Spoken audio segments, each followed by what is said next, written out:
fortunately, for malaria, we have drug therapy that's preventative as well as treatment. There are no vaccines available yet commercially for prevention of malaria, but there certainly are medications.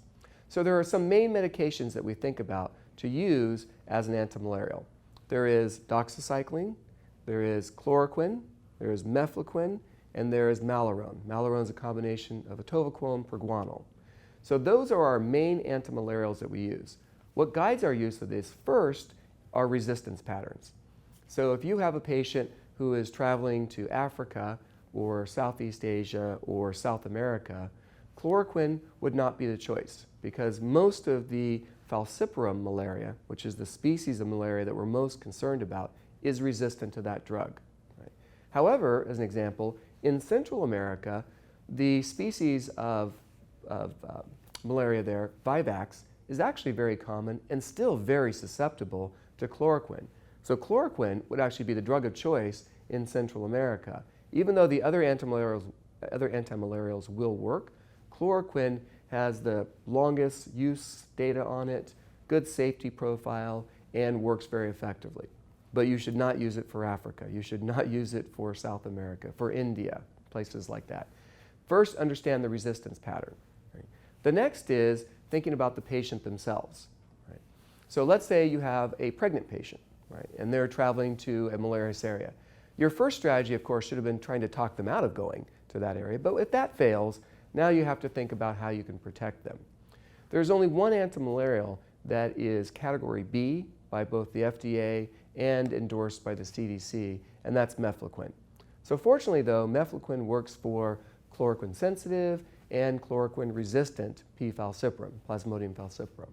So you have a good choice to use in pregnant women if you have to use a choice. Right? For kids, for example, think about how low the dosage range goes, in which case Malarone might be a good choice because it has dosage guidelines that go down to a very small age and weight that allow you flexibility in dosing for them. And atovaquone proguanil, Malarone, has a very wide safety profile, so a very safe drug, and can be used in multiple different countries. The other thing to think about with your antimalarials is the convenience for them. So they vary. Chloroquine and mefloquine are taken 1 to 2 weeks before you go. So once a week, 1 to 2 weeks before you go, once a week while you're at your destination, and then once a week for 4 weeks after you get back. Right? Malarone, the atovaquone proguanil, can be taken 1 to 2 days before you leave, but must be taken once a day while you're at your destination, but then only have to be continued for 7 days after you get back. So that's 1 daily for 7 days after you get back. That has to do with the mechanism of action of Malarone versus chloroquine and mefloquine, which are different, and it allows you to stop a little earlier. So you have good options depending on what the patient can tolerate.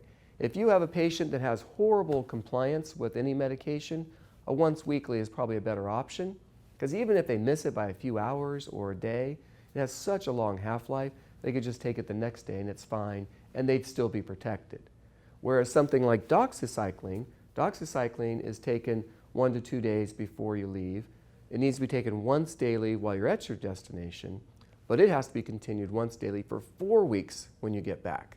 So that, from a compliance standpoint, is a lot tougher to deal with. Because if you miss 1 dose of doxycycline, you might be at risk for malaria because its half-life is so much shorter than something like a mefloquine or chloroquine.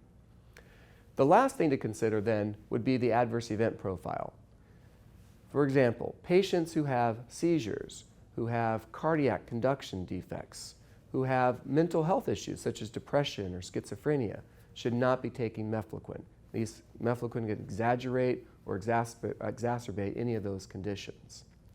For patients who maybe don't take a lot of medications or have complicated polypharmacy, Malarone might be a better option for you. It has less drug-drug interactions, its side effect profile is very minimal.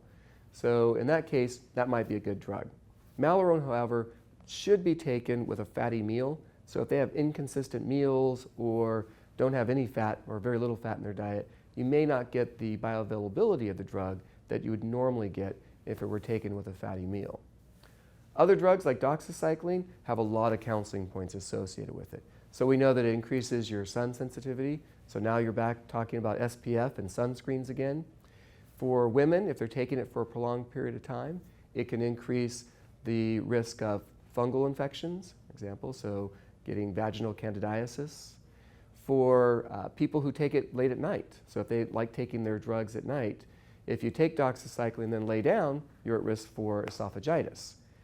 And then finally, of course, if those are all okay, you have to be able to take the drug for 4 weeks when you get back. Otherwise, malaria that was hanging out in your liver could come out in your bloodstream and you could still have malaria if you discontinued doxycycline too early. So where did doxycycline usually fit in? Well, it used to be a cost issue. So doxycycline used to be dirt cheap compared to the other antimalarials. However, we know now because of shortages and other problems in supply chain with doxycycline, the cost has gone up. But that used to be the choice for those who are very budget conscious. Now I think it's not as budget conscious of a choice. So those are our major considerations that we would take when choosing an antimalarial.